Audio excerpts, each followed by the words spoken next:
You're listening to Parasearch UK Radio. News, views and reviews from the world of the paranormal from across the UK and beyond.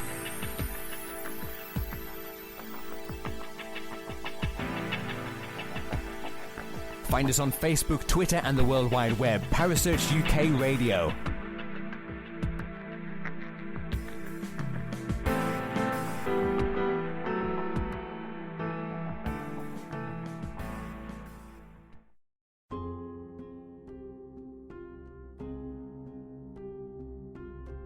The views and opinions expressed by presenters and guests are their own and do not necessarily reflect the official policy or position of Parasearch UK Radio or its affiliates and sponsors. Listener discretion is advised.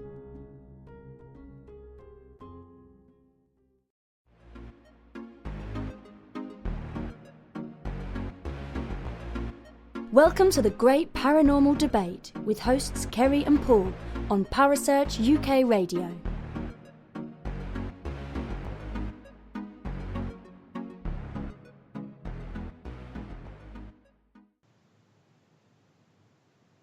Good evening and welcome. I am Kerry Ann and you're listening to the Great Paranormal Debate on Parasearch UK Radio. Thank you so much for joining us this evening. And tonight I have my co-host standing as Paul Rick is out doing his own little adventures. I have Jay Lynch with me this evening. Thank you, Jay, for joining me. Hey, thanks for having me again this week. No, I really enjoyed last week. I'm really good, actually. Thank you. How are you? Same as always, trying to figure out what we're going to discuss and why that I always have to take the opposite.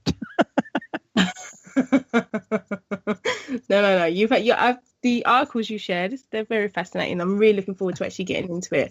And some of the articles I've briefly gone through myself, so we're looking more closely during the show. There's some fantastic videos, photos, and stories that we've come across, and it'd be good to get your perspective and mine on those. So looking at what we have here, the first one that we're going to be starting with is the mist. Have you looked at this video yet? Yes, I did. Yes, and I watched it several times through. It was kind of interesting. Well, I'll be honest with you. I watched this and I thought the first person I thought of was yourself, because I know that last week we spoke about mists and cameras and smoke and so forth. And I kind of got your opinion a little bit on what you thought it is.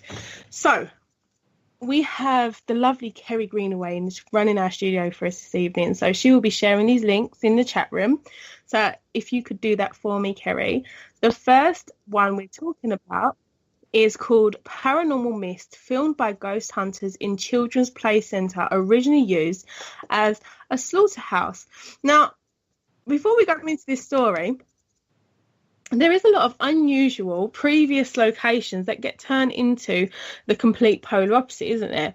Now, what is the most strangest location you've been to that's gone from one extreme to the other? Oh, it'd probably be like Bobby Mackey's. It used to be a slaughterhouse and all this other stuff that now is a bar and country music venue place. And yeah, so it's made a drastic change to me from going to a slaughterhouse to adult entertainment now and adult beverages. Yes, I saw in the chat room last night when we were doing the Cole Hutchinson show that you were talking to one of the other guests or the listenees last night, Mike, about that location. So I'd love to see if you guys actually managed to meet up and kind of have that. I'd love to get the insight of Bobby Mackey's. I've been really looking forward to actually doing a Bobby Mackey special. So I'll have to keep harassing you for that.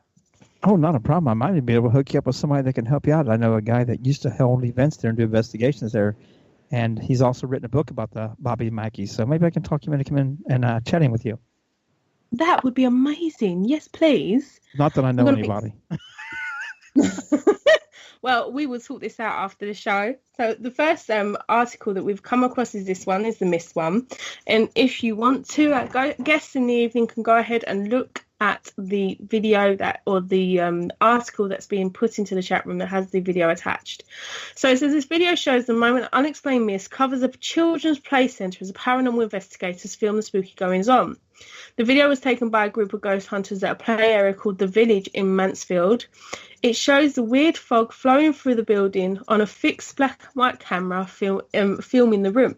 The thick white smog travels through the room in lines and disappears off cameras. Others suggest they could see orbs floating along the side of the room, which has no windows. The smoke was also apparently not visible to the naked eye that's filming. It was filmed as part of an experiment by a ghost hunting group and lead paranormal investigator Lee Roberts. The building was built in 1802 as a slaughterhouse and malt house. The malt house lasted until midway through the 20th century when Mansfield Brewery took over. It turned into a nightclub in the 1970s called The Village, hence the name, and these days it plays host to laser tag games and ghost hunts, which is where the footage came from. Now, this sounds like an amazing... I've actually come across people that have investigated The Village, actually, on my paranormal page, and it's always had quite people that go there and investigate, so they always kind of rave about it, and the evidence that they get, they say it's really, really good. But... what's your opinion, Jay, on the mist? I have a hard time with a lot of mist, especially when they're caught on cameras, because obviously they're using some kind of light, whether it be IR light or full spectrum light or something like that, to illuminate the room for the cameras to pick it up. So if any kind of mist comes through there, whether you saw it with your eyes or not, it could reflect off the lighting and be something that's simple. But they say there's no windows. If there's no windows, if you actually listen to the video and while you're watching it, there's several vehicles that take off, and for a building that's that soundly structured with absolutely no windows, it's awful loud to hear a vehicle outside, isn't it? Yes. So I didn't notice that. Usually I'm quite good at picking that kind of stuff up, but yeah, I agree. And if it's a nightclub with no windows, it's a children's... Well, I could see with being laser tag possibly having no windows, but something just... I hate to pick things apart because you don't know. You weren't there. You don't know the setup or anything like that. That's the problem with it. And there's so much off camera that you can't see because it all comes from the left to the right. That could be a smoke machine. It could be so many different things. It could be perpetuating this to pin to the light of it, because that's the bad thing. So many things have been faked that we're so skeptical of something being real. No, and I agree. And I think just because it says that there's no windows there, I when they say no windows, I can't imagine a slaughterhouse, a malt house, and a nightclub. No, maybe not a nightclub, but, not having windows. So whether there is and they've been covered up, blacked out, boarded up, I don't know. But the flow, there seems to be a flow of air there because of the way the... Exactly. But it's not like this is the flow of air from where somebody's walked through or something like that, because actually you see no movement. So, and a human walking through there would not cause that much of a draft. So it has to be some form of air current flowing through there, which means something's coming from the outside inside. If it's a misty night on the outside or a cold, rainy night, once the air comes inside, it's going to create a mist or a fog. And the lights from the cameras are going to pick up on it because of the reflection of the lights off the mist and stuff. No, I agree. I do agree. Well, I mean, it's an interesting article. It is somewhere, actually, that I wouldn't mind going along myself to investigate. I don't know if any of our listeners this evening has gone along to there themselves. It'd be interesting to know what kind of experiences you've had there as well. So feel free to join in the chat room and comment below any experiences you've had at that location. But we do have a couple of other articles that have piqued my interest in regards to evidence. But before we do that, there's an article that you shared with me. It's called Cats Protect You in Your Home. And it's an interesting article. So would you like to tell me a bit about that? Well, I kind of read into it a little bit because I kind of got... I've got 3 cats. We have paranormal activity in our house all the time. We hear stuff all the time. And we lived in post-elementary school. And the reason why I shared it with you is because while we lived in the school, we had 3 cats, and we had activity all the time. So to me, it's almost comical. I mean, I see the beliefs in it. I know in a lot of old religions and cultures, cats are highly revered, especially in Egyptian You know, but to me, it's just like they're going to keep away ghosts. Yeah, wrong. Not from my experience. No, yeah, I mean, I've been, cats are quite a common household pets. And if you think as well, what kind of associations, when you think about most in regards to witchcraft and stuff like that, their class is a very common familiar. I'm not saying that that's connected to poltergeist activity or evil spirits or anything like that, but they have such a spiritual connection. I can understand somewhat why it would be perceived that. I think the problem as well with cats is they've got such a, especially black cats, they've got such a negative association that I think a lot has come into the forefront now to kind of dispel that kind of fear. So and it's about time. It's about time. It truly is. Because most of the mystiques about cats are based either on pagan beliefs or superstitions and fears. And you hear more of the superstition and fears once you actually hear the accountability of the actual reverence to them as a pet and as a creature on the planet. Most people they go with the superstitions of the old Judeo-Christian association of cats with witchcraft and evil. And just it's amazing how here we are in this century, in this time, that people still associate with those old superstitions and fears over a creature that's absolutely wonderful to have around. I agree. Superstition, isn't it? Big time. Lots of that around here anymore. Next thing I would say, cats are the incarnation of demons. Oh, man, that's an American thing about the demons. My bad. I thought that was all dispelled last night on your show. That's why I'm making fun of it now. Plus Kerry and Greenaway and Andy Mercer for last night. Oh, did they hold their own? Oh, absolutely. They did more than hold their own. They pretty much took the show and they can have it. Oh. Oh, bless. Okay, so we have our next article for Kerry to share in the chat room. This says police left baffled by poltergeist after paranormal events blight family home for 2 days. Now we've touched upon this article actually with Paul Brook a few weeks ago, but I would love to know your kind of opinion on this, because I mean, I was quite frustrated with this article a little bit. But it says Harden police officers were left spooked after witnessing bizarre paranormal activity at family home after a call out in Rutherland, South Lancashire. Sorry, it's not Lancashire, it's Lancashire. Sorry. Officers witnessed clothes flying across the room and lights going on and off. Lampshades were placed upside down, oven doors were open and closing. Even a Chihuahua dog was playing in the garden and was inexplicably discovered sitting on top of a 7-foot hedge. The family who lived at the property had called the police in a panic. They endured 2 days of bizarre occurrences before moving out of the property. Now, it doesn't state how long they'd lived there for, whether they were only there for 2 days or whether they lived there previously. But the family at the centre of the drama are Catholic, and police did seek assistance from the church. A priest has been in the house in Olaw Road and performed what has been described as a blessing on the property. The saga unfolded when the family, a woman and her son in their early teens, contacted police on Monday and Tuesday to report disturbance in their home. So, from what I've got from the article, basically 2 days, randomly, activity started. So what do you think? A lot of hype. I've been investigating for almost 7 years now. I've been in some crazy locations, lived in an extremely active location. Never did I have anything like this happen. To me, this is a classic Hollywoodization of what a haunting is and people's superstitions and fears running wild. It truly is to me. I agree. I mean, the frustrating thing for me for this was the fact that it just all of a sudden happened.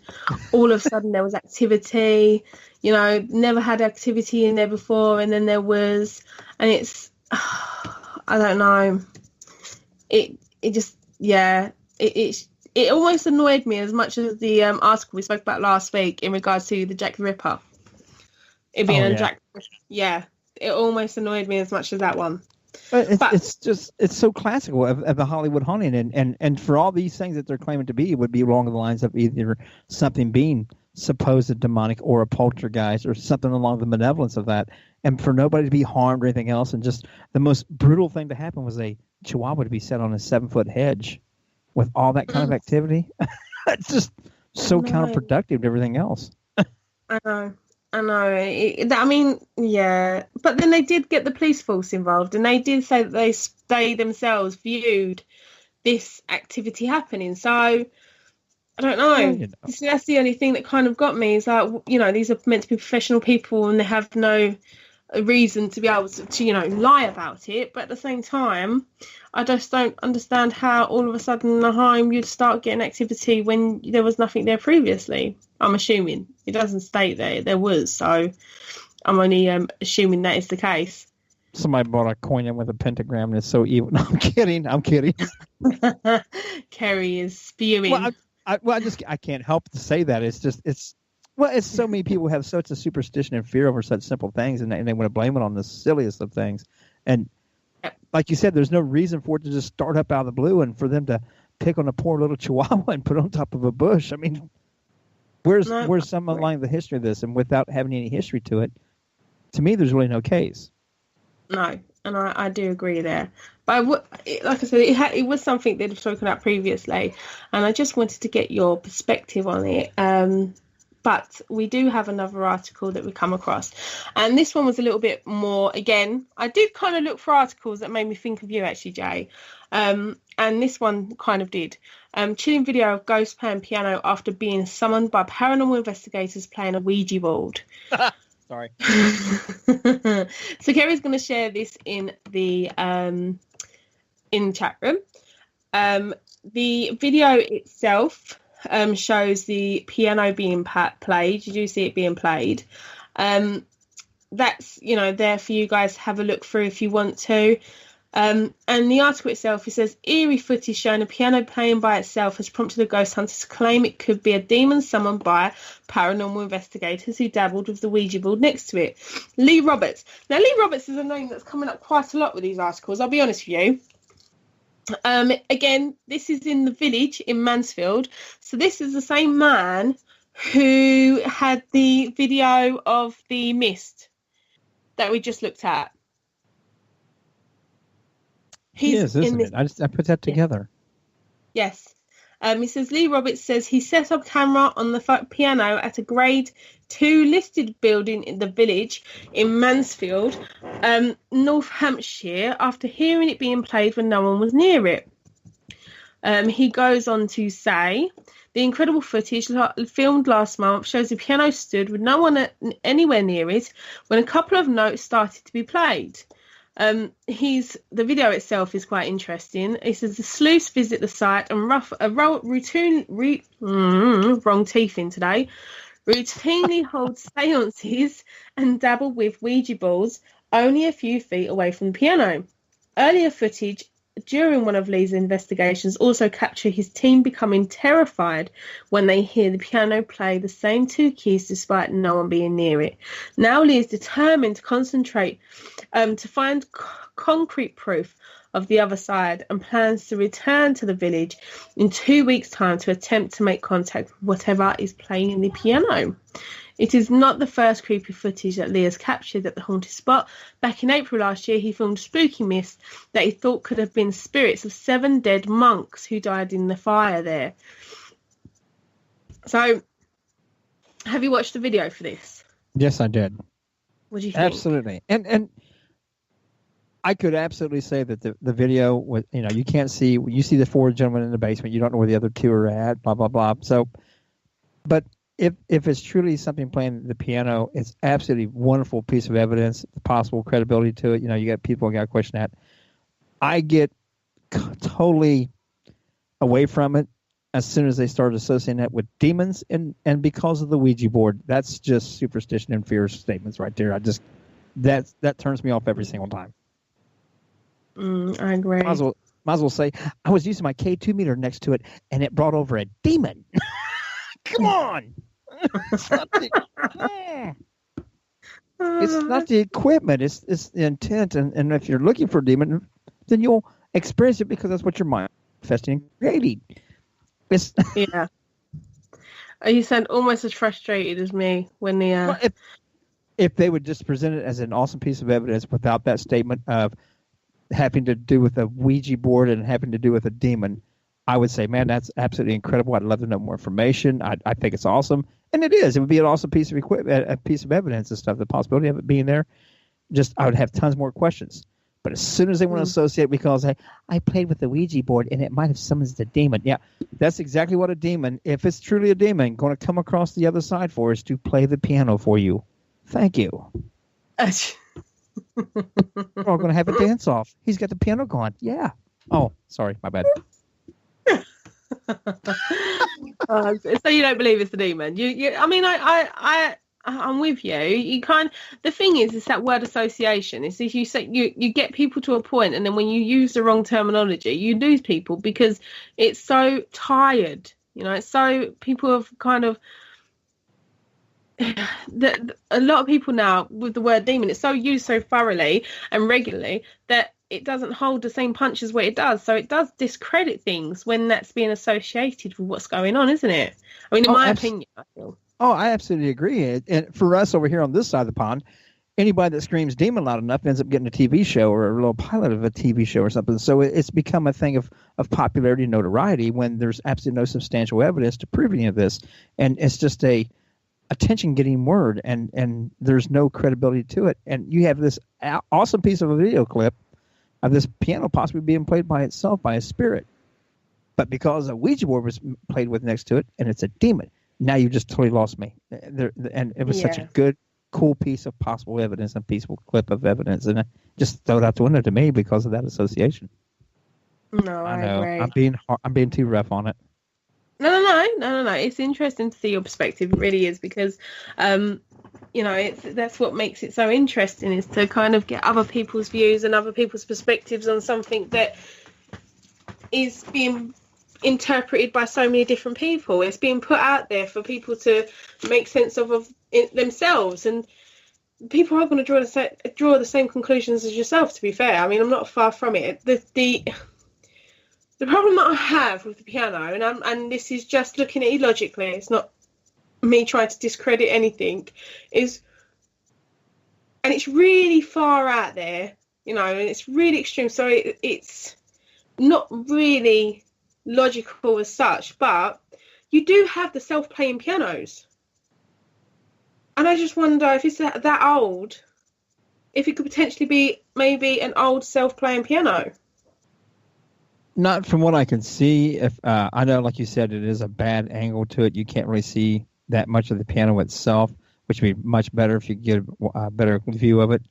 But from what little bit I can enlarge it and freeze it, I can't see where it is a self-playing piano. But once again, I'm not a piano expert. I'm going by what my association is from pictures I've seen all over the years. So. Yeah, and unless you can actually see inside the piano, around the piano, what's going on with the piano, you're only looking at the surface of it. You don't see what's going on inside of it. I'm not saying there is anything inside of it, but it could be anything that could have caused them keys to be hit. Oh, absolutely. It could. When that over building, it could be kind of rodent also. Yes. Inside of it. So, I mean, there's several things it could be. But like I said, if they just left it as being a possible piece of evidence and a possibility of it being played, I'd have been like, I don't understand all the circumstances. I don't know all the things going into it. That's cool. But once you throw in the Ouija board and demon, I'm out. Yeah. I'm out. I'm done. No, I am a little bit with you in that. I'll be honest with you. So I'm just trying to load up my next article. Now, it's taken a little bit of time, so I don't know if you can load this up and have a look yourself. But this one is the paranormal investigators chase blue humanoid. It's okay. It's now. No. It's fine. It's loaded up. Paranormal investigators chase blue humanoid creature with glowing skull before it disappears into thin air. Now, this is a video, so you guys can have a look yourself. And it says, paranormal investigator claims he's captured footage of an alien humanoid with a large glowing blue head levitating across a motorway. Anthony Choi, who has been investigating UFO sightings for 25 years, say he and his crew chased the being after it appeared outside a petrol station in Peru because he was filling up on gas. According to Choi and his witnesses, the creature was about half a meter tall, red eyes, and a head the size of a pumpkin.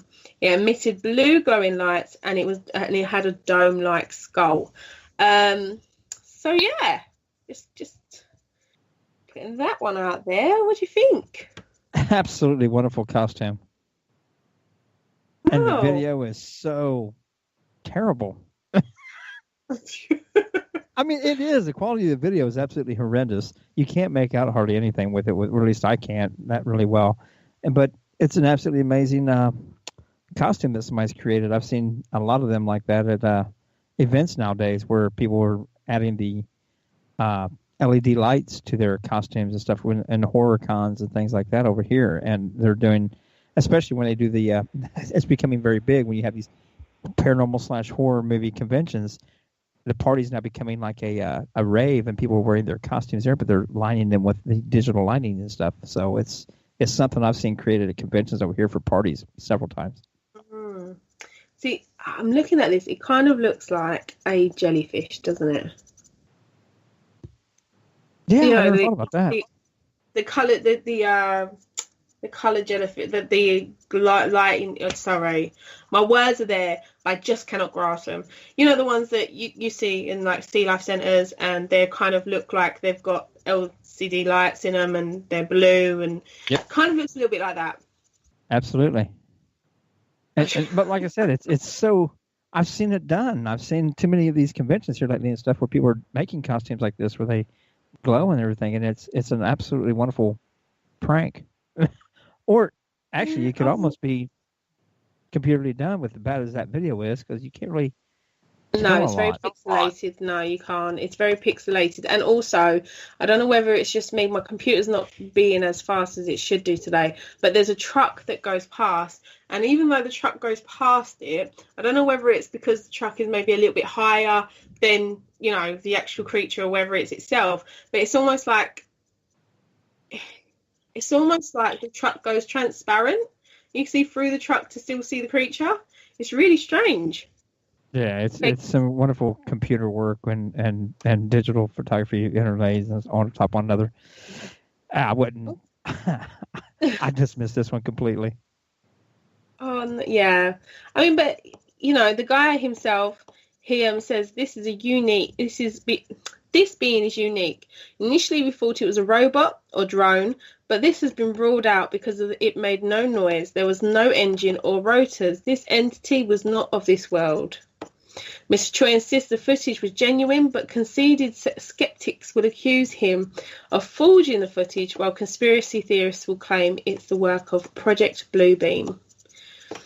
He also reiterated his belief that powerful global governments were withholding the truth about extraterrestrial life, which would threaten to bring the end to life as we know it, while conspiracy theorists might suggest it's the work of Project Bluebeam. Now, have you ever come across Project Bluebeam before? I've never heard of that. I'm looking it up now. It's a conspiracy theory that claims that NASA is attempting to implement a new age religion with the Antichrist as it is heard and set and to start a new world order. Oh, so NASA is working with the Antichrist. Of course. And technology is stimulating a second coming. Of the Christ or the Antichrist? Antichrist. More words today are terrible. It's an allegation was presented in 1994. And a Quebec journalist, conspiracy theorist, Serge Monas. The Blue Beam Project. NASA's trying to help aliens create a new world order with the Antichrist. Okay. I mean, you know. Damn computers. They're going to take over the world. Oh, my goodness. The thing is, right, we can't really... The thing is with this kind of thing, I'm very, very careful because I don't like being completely dismissive of other people's theories and concepts and stuff like that. Because, you know, if we all did that, we'd get nowhere. I think that people have experiences and they're true to them because they are their own life experiences. I don't really delve within the humanoid, the alien, the extraterrestrials, because firstly it's something that does scare me, I'll be honest with you, and it's something that I don't know very much about because of that. With that being said, I don't necessarily believe that this article or this footage is what it says it is, but then I'm not completely dismissive on the idea that there is life out there other than our own little planet, but I'm yet to see, and to be fair, I don't even know if I want to, evidence of such. I mean, have you ever come across something that you've watched or you've seen and you've kind of, someone shared evidence with you that you can physically see? So not an experience someone's had that they've shared with you, but more solid evidence that kind of made you think, well, yeah, there must be something more out there. Oh, absolutely. And that's the whole reason why we investigate, because we have that belief that there's more out there, and we're not just going to be pigeonholed into believing what the masses want to be fed. And but you also have to be able to stand up. And in this field, I'm like you, I don't want to throw things out there, but we have to have people that's willing to stand up and say, hey, you know what? You know, some of this stuff is just absolute bunk, and we're not absolutely going to get anywhere in this field. We're not going to progress whatsoever. We're just sitting here for the last 70 years redoing the same thing, just with different tools, doing the same thing over and over again without ever getting any progress. We have to start standing up for this stuff and saying, hey, whoa, you guys got to quit putting this stupid stuff out there. It's discrediting every bit of this.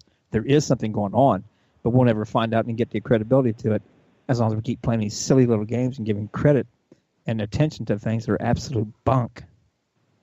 Yeah, I agree. It's almost like the boy who cried wolf, isn't it? It just, absolutely. It's not the credence. But Andy Mercer's in the chat room. Thank you so much for joining us this evening, Andy. He is my favourite Andy of all time. Andy says, whether or not there is life out there is a different question to whether or not they've actually been here, which is a very good point. And that is what, you know, what I'm getting at, almost in a roundabout, weird, worded kind of way, is that, you know, have people had that experience, that people can actually, I suppose it's the same with the paranormal, you know, it's, no matter what happens, no matter what evidence people get, there's always going to be someone that goes, no, that never happened. Oh, absolutely. And because there's some people that just absolutely, unless it happens to them, it never happened. We're such a skeptic species anyway, and we're such inquisitive, but yet we've seen so many people lie and fake and fraud things. With Hollywood come along, it makes it even easier and easier all the time. So people's become so cynical about things that they don't want to believe unless they experience. And then usually when they experience, they still want to dismiss because their mind can't grasp exactly what's going on, and they don't, because it's outside the realm of normal reasoning, and they just dismiss it or try to play it off as something else instead of saying, hey, look, that just happened. What is it? I don't know, but it happened. Yeah, no. I mean, I'm not gonna. I don't want to experience it. I do. I do. I would chase after, follow, track, hunt, investigate anything, because I do want to have that experience. I do want to have my mind absolutely not only just blown out of proportions of what I understand, but then I want to have that ability to stop and go, hey, wait a minute, that just did really happen. That's what I'm saying. The acceptance of what just happened. I don't know why, but accepting what, then you can start to build off of that. Then you can start to ask why, but first you have to accept that it did happen. No, I agree. But I have found, going on to the next article, last week we spoke about the Black Monk of Pontefract when we saw the video of what was meant to be the Black Monk standing behind two gentlemen in a reflection of a mirror on the stairs. Well, I found you another article. It's Ghost Hunter captures clearest photo of the notorious poltergeist dubbed the Black Monk of Pontefract. So again, we found another article that has stated it's got the clearest of images of the Black Monk. Now, what I will say in this article is there is a photo in it which shows the carpet in the hallway really clearly. So that's interesting because obviously we couldn't see it that clearly in the video. Can you see the photo yet, Joe? Oh yeah, I see the photo, and I see the coat rack on the right, the mirror that was in question before. To the left of that would be the door. Yes. So, okay, what they're saying is the evidence in this is what looks to be a black arm. Oh, it's got a ring around it, of course. Oh yeah. Every clear piece of evidence needs to have a ring around it, just so you know what you're looking at. If I can't find it without you pointing it out to me, then it must not be distinguishable anyway. Right. But what I found really interesting is the fact that you got a really good look at the carpet, which kind of explains a little bit of the matrixing so almost of the stairs in that video. What do you think? Oh, absolutely. Last week, absolutely. With the camera trying to focus and reflection of that pattern in the mirror, it just so many things that could be just absolutely. With people who are professionals in photography and cinematography would pick that to pieces. Yeah, I thought that too. So the article itself, a ghost hunter claims she has captured the clearest photo yet of the notorious violent poltergeist known as the Black Monk of Pontefract. Paranormal investigator Claire believes she has taken a chilling image showing the arm of the eerie monk in a monk's robe clutching rosary beads. She was inside the former home of the Pritchard family at 30 East Drive in Pontefract, West Yorkshire, the site of one of Europe's most notorious and powerful alleged hauntings. The family said they were subjected to years of torment by the so-called Black Monk of Pontefract, who is said to still haunt the building. Mama for Claire, a researcher for the East Drive Paranormal Group, claims the photo is the most definitive proof yet and follows fellow ghost hunters have ever seen from a goal. So she goes on to say, it was the end of the night, about 11 p.m, and most of the team had already left. There was only me and two other teammate members left, and we were packing up. The other two were in the living room, and I went into the kitchen to get a drink, but as I heard a tap in the hallway at the bottom of the stairs. I thought maybe it would have been another marble. So with only the kitchen light on behind me, I took a photo, but I couldn't see anything. I was unaware of what I had captured until I went back into the living room to tell the other team. The arm you can see in the photo is not solid. Sorry, I scrolled down a little bit quicker than I need to there, than I anticipated. It looks like mist and it is very strange, but you can see the sleeve of the robe hanging down. So she's saying that basically the image itself, which, you know, the article is shared again in the chat room of the show, it says that what you can see is the man's hand, the Black Monk's hand, with a black robe sleeve and what looks to be rosary beads hanging from his hand. So, I mean, the only thing that puts me off a little bit about this, I don't know whether it does or not, though, is the fact that this is the East Drive's Paranormal Group. So this must be the resident Paranormal Group. And I'm always a little bit dubious about that because obviously they having evidence in the media would benefit them somewhat. Oh, absolutely. And I'm not taking away from the photo. It's an interesting photo. I'd like to see somebody look at it more detailed. But when you start describing all these details and stuff, you're now giving me your interpretation of what it is. Yeah. You know what I mean? You're no longer presenting it as this could be a possible piece of evidence. What do you see in it? How can we break this down and clarify what it is? You already tell me what it is. Tell me, even give me details that that's rosary beads hanging down from the hand. I'm like, dang, that's some big rosary beads. I've never seen anything that wide. Have you? Is it swaying? Is it because it's kind of broomed out at the bottom? Is it swaying or something to give an? Yeah. I mean, you know, it's like you said, it's a really good photo and it's quite interesting. And it would be difficult. I mean, with the video, when you looked at it, you could kind of, the first place I went with was the fact that the carpet had such mad patterns in it. And with this, it's very difficult to kind of really distinguish what could cause that. The only thing that my mind would go to, and it's a lot of work, is that the lady said that the light was on behind her in the kitchen. Now, and then it wouldn't have worked. I was going to say, unless someone had actually cast the shadow of a hand and took a photo, but then and then move their hand so it kind of gives it that blurry effect. But if that was the case, the shadow would have gone along the wall and then down. But it didn't. Doesn't look like it's against the wall, does it? But you can also set your camera on a tripod and set your lens to where it opens up and stays open longer. F-stop, I think that's what it's called. And because I've seen a friend do that, he did what they call painting, and he set it to where it would actually take like almost 10 seconds for the lens to open and close. Had another guy run down the hallway swinging flashlights around, and then when the picture actually took and it came out on digital, it looked like swirling lights coming up in the hall, and it was just because he was moving during the entire time that the lens was open. So things like that can be taking a hand and somebody on the stairs, put them over the edge and kind of move it and taking a slow shutter speed. That can all be created. That's the bad thing about a lot of this stuff. Learning more, that I'm talking more and more with photographers and digital cinematographers and stuff. A lot of these things can absolutely be recreated in very simple ways. And for me to be able to learn that stuff, and I'm just not starting to learn about cameras now. People's been doing this for a long time. Look at all the historical pictures where people faked fairies and skulls, and you just go on and on. That's the bad thing about pictures and video evidence. So much has been faked over the years, even as far as back as 60, 70 years ago. So it's crazy.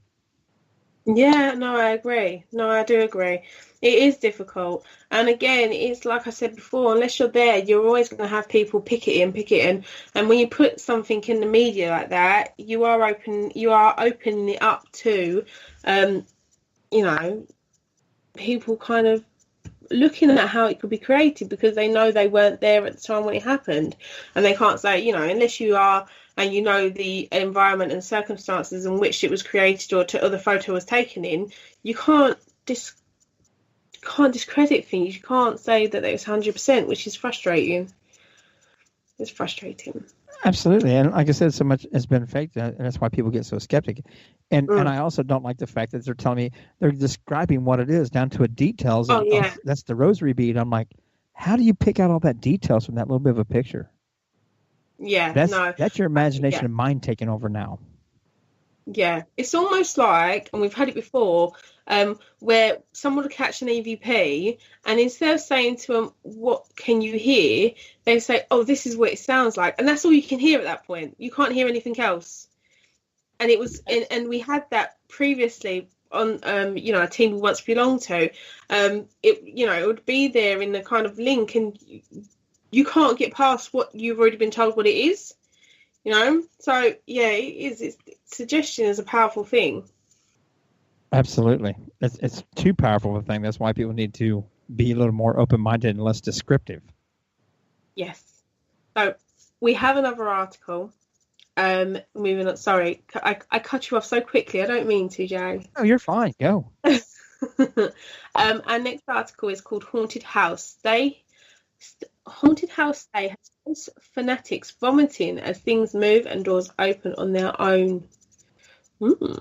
So, labelled one of the most haunted houses in Britain, the whole property was the site of the hair-raising frights for a group of ghost fans. So, this property is based in Spooky House, where a group of ghost fanatics stayed the night, was so haunted that it made them physically sick. The creepy house, dubbed the Hostel, is paranormal experts notorious for its spooky aura, with stories of moving chairs, objects flying through the air, and candles blowing out. The 7-bedroom home in Hull, East Yorkshire, has even had ghostly faces appear in its windows. Says Becky, one of the brave enough to step inside, says spooky forces began to take hold as soon as the group passed through the front door. Now, I'm pretty sure I've heard of this place, but I'm not. Hostel. I'm kind of at a loss here, because the picture at the front of it, with the van parked in front of it, looks just like the place that Richard and them went to that one time. Was it 39 DeGray Street? Or that's what it looks like. It looks like the same place from the outside. I think that's it. I think that is it. I think I'm waiting for Kerry to. Yeah. Is it the same place? From the picture from the outside, it sure looks like it. Which, the whole thing with faces and windows, it's a reflection of glass. You got all those things going on outside. That's such an easy one to have to debunk, for lack of a better term, or recreate. Well, you can't recreate because you got to have the right setting. You got to have the right. Everything has to be in the right same situation, and it's hard to get life to be exactly in the same spot like it was before. Yeah, and I do agree. I mean, this is 39 Degree Street. It is the same place. It was known as a hostel as well because of it was used as such. And it is where Richard and Paul and then went to as well. Now my problem is, it says here that there was quite a few guests that come along. It says we had an amazing response from the table tipping, the seance, and the Ouija board. She said, you always got the sense that something was standing behind you, and experiments were carried out proved to me something was there. Each ghost hunt is different, but you need energy and enthusiasm among the group you are with, and there was a lot of that. Now, it doesn't say how many there were on this investigation, whether they were guests, like a public event, or whether they were a group of investigators, because, as we've all discussed, they're completely different types of investigations and what to expect. Now, if this was, because this is what it sounds like to be, and I'm sorry if it's wrong, if this was a group of people that was going on to an investigation, there's lots of things that could have attributed to them feeling unwell. One of those could have been adrenaline. The fact that they're going along to the world's or Europe's most notorious and haunted location would have set quite a few of their nerves have become quite unsteady, and they would have been feeding off of that with each other, especially if they're doing seances and Ouija boards. What do you think? Oh, well, absolutely. And then they're doing the seance and Ouija boards just brings up their own superstitions and fears. Not that those things are going to cause that, because it's not. That's all created and manifested in their own minds. But there can be. I don't know how the place is supplied with electricity. I mean, we all do know it's scientifically proven with high EMF fields, people will feel nausea, they'll feel paranoia. There's all kinds of physical effects that can be had there. So what if there's high carbon monoxide? That can cause the feeling of paranoia and also pressure on your chest and all. There's several other things that can be taken into account with that place that we don't know also. But mainly since they thought we was doing Ouija boards and I started feeling sick. No, that's your mind manifesting your own fears. I mean, one of the quotes from this article is, hair being touched, feeling of sickness and emotions. It was a fantastic night.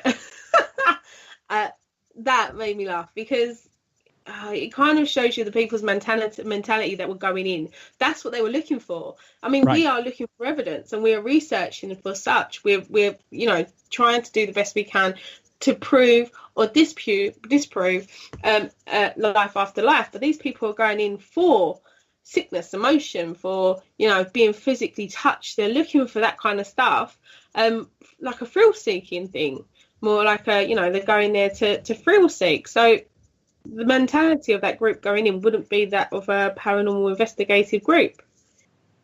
Oh, absolutely. And I agree. That's the whole mentality and mindset of what they were going for was totally different than what an investigative team would be. And bless them for that. I mean, I encourage people, if that's all you want out of this, is to do that. But just don't go to private residentials when you do it. No, I agree. Well, Kerry has caught the news article bug. So she often sends me some articles she's come across on her way. Now, she sent me a ufology kind of article because she knows how much I love them. Listen to her giggle. Listen to her giggle at you. I know. She did it on purpose. She's like, oh, aliens. Let's give her aliens because we know she loves aliens so much. But I don't. I just want to put that there. I don't. I'm being very sarcastic at the point. So she's the article she sent me, it says North Wales police called 57 times over paranormal fears. Now, the reason why I think this is an alien article is because it's a picture of an alien. It says officers were contacted 22 times about extraterrestrials, 21 times about ghosts, and 10 times about witches between 2010 and 2015. They were also called twice for zombies, twice for vampires. The force disclosed following a Freedom of Information request. No arrests were made, Jay, so you can, feel better about that. They didn't arrest the zombies. I know. Of the 57 calls, police attended 38 incidents. Well, mainly because of the concern for people's safety or the address suspicious activity.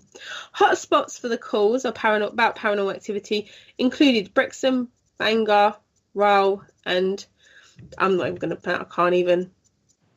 Dolgelay.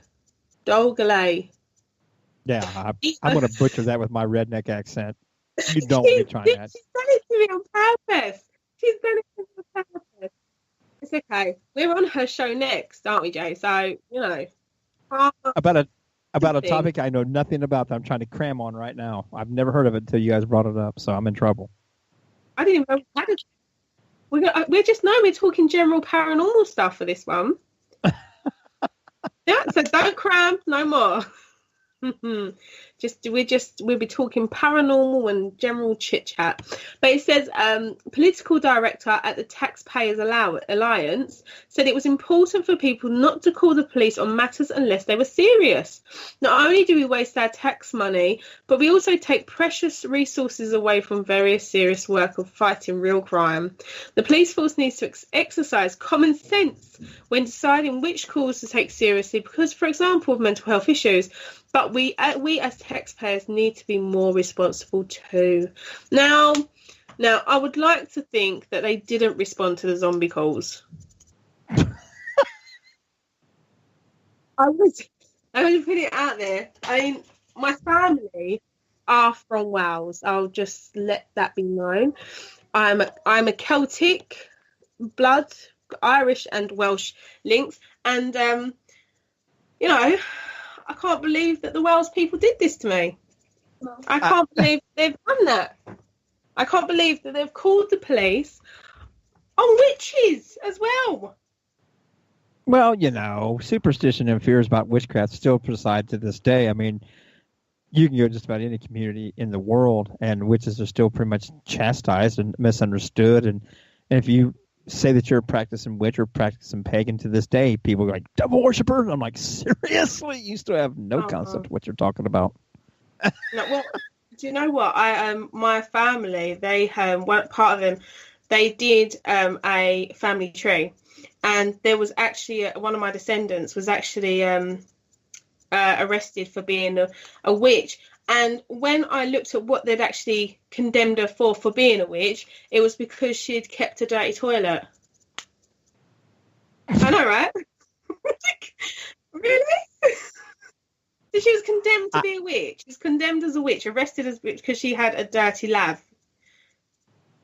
I just don't know what to say to that. What is there to... It's like, what you do? Anyway, this was 2 years ago. No, I'm joking. This was a long time ago. This was a long time ago. I was just happy that we had more witches in the family. That I was proud of. But for something like turning a man's manhood into a frog, maybe, but for keeping a dirty toilet. Hey, now. No manhood jokes. We're off that topic. Don't make me get the bamboo out. I'll get it out, Jay. God, lady. So, moving swiftly on. We always end up talking about manhood on the show, isn't it, with you, Jay? I don't know. Start it. But I'm trying to end it. Well, we have one last article because it's coming up to the end of the show, and we will be getting ready for the next show, which if you want to listen into, you just keep pushing refresh on the page and it will go straight into the Dark Mirror show, which will be coming up after this show. But before we do that, we have one last article to end with. It's called Spooky. Paranormal investigator films ghosts in haunted Drakelow tunnels while searching for spirits of workers who died there. Now, The Drakelow tunnels actually is something that, for some reason, for the last couple of days, I've spoken a lot about. It's not been somewhere that I particularly wanted to go up until this point, but the more that I've spoken about it, the more interested I am. I know. Do you know what we need to do, Jay? We need to do like a paranormal exchange. So, like, you need to come over here, and I'll go over there. Well, Do you know, like, I'll come there first, and you come over here, and after that, we'll just, do a trade-off. Yes. What if we make that happen? We'll just get Parasearch to pay for it as well. I don't think Richard's in, so I can say that. Right, okay, so the article itself, the paranormal investigator got a shock of his life when he was faced with a ghost after venturing alone into underground tunnels. Anthony Mark was visiting the haunted Drakelow tunnels near Kidderminster, Worcester, to explore the underground bunkers during World War II. Sorry, that was used during World War II and the Cold War, when he says he managed to record some footage of a ghost. Now, the video is attached to the article, so feel free to have a look and let us know what you think. Anthony, who runs the Afterlight Paranormal Group, had ventured into the tunnels, which were 3.5 miles long, with other members of a paranormal team. So it goes on to show the images of what he says he has seen. After failing to spot anything unusual, he decided to explore on his own and got lost. The paranormal investigator then got out an electrical device used to pick up the voices of ghostly spirits and shouted, "Are you stuck here?" in a bid to communicate with any spirit. He said he didn't see anything at the time, but when he watched back the footage later, he saw a ghostly face stood directly in front of him. Anthony from Cannock in Staffordshire said, "The reason I started doing this was I wanted to know if, when my family passes away, there is somewhere else for them. Some people think when you die, but there are things I've seen like this which makes me think there's something more. I always wanted to be more open to there being something after you die." I'm looking at the images of what he says is a face in front of him. Now, I don't know how. Right, but could this be possible that this is a reflection of his own face? I wouldn't go that far, but I could see the possibility of it happening. Have you actually went and looked at pictures of the tunnels? No. I actually went ahead and Googled it. Yeah, I actually done some research on today's show. Believe it or not, I did a lot of these articles. But if you go look at the pictures and you actually looked at the image of the tunnels, the walls are quite textured. Right. Quite textured. So here you have a light with a camera that's got the filter taken off, as you can tell. They're using the IR lights. You have reflection off the radio. You have reflection off the antenna. And you have an extremely textured wall. It's easy to get that to happen in your mind to create a picture of that. And with me showing it to you, just like everybody was talking about the EVPs and stuff, me showing it to you, say, look, see, right here it is. Here's the face. I'll freeze right on it. Of course, your mind's not going to pick up on a face, but that's so much of that is just absolutely just all part of the camera, part of digitizing, and also your mind creating the image that you want to see there. Because there's look at the pictures of the tunnels with regular light. It's extremely textured. I just no, that's not. No, right, okay. If that was the case, wouldn't it be all over and not just that one place? Possibly. If that was what's going on. And I bet if you took through there and you took his entire footage of film and you went through it frame by frame with your mind creating what it wants to see, filling in the blanks and stuff, I guarantee you can find some more. It would be easy to do that in those tunnels with the kind of lighting that you're using. There's a reflection off the radio. You can even see reflection off the antenna.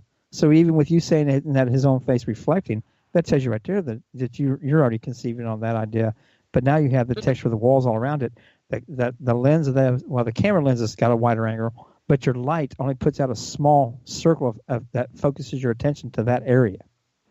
Okay. Because when you're filming, those lights have almost like almost a tunnel vision thing. They only got a small circle of area that it actually picks up clear. So now you're focusing on what you can see the clearest. So your mind's going to be looking at that one small area. So many things can be involved with that can be recreated or debunked. Okay, well, I think what would be a good place to leave that there. The articles are going to be shared into the chat room, so feel free to go through them, have a listen to what we think, share what you think. You're welcome to do that on the group page that we have or the like page. You can contact either way, and we'd like to hear your opinion. And maybe if you've seen something that we haven't, or you know of a technique, or you've been to the locations yourself and you can validate or discredit some of the things that have been said, then please feel free to do so. But that's the end of the show for us this week. We are still going to be here, though. We're going to be joining Kerry Greenaway on the Kerry Greenaway and Mark Manley show, the Dark Mirror. And that is going to be after this show straight away. So please stay tuned. Keep refreshing the page. And as soon as the link comes up, then push play. So for now, it'll be see you in a bit. See you in a bit, Jay. See you in just a little moment. Bye. Yeah, he's put that word in there.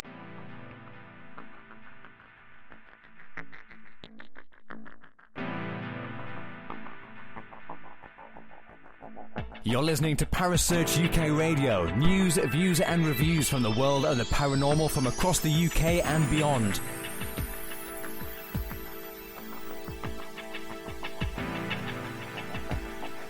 Find us on Facebook, Twitter and the World Wide Web. Parasearch UK Radio.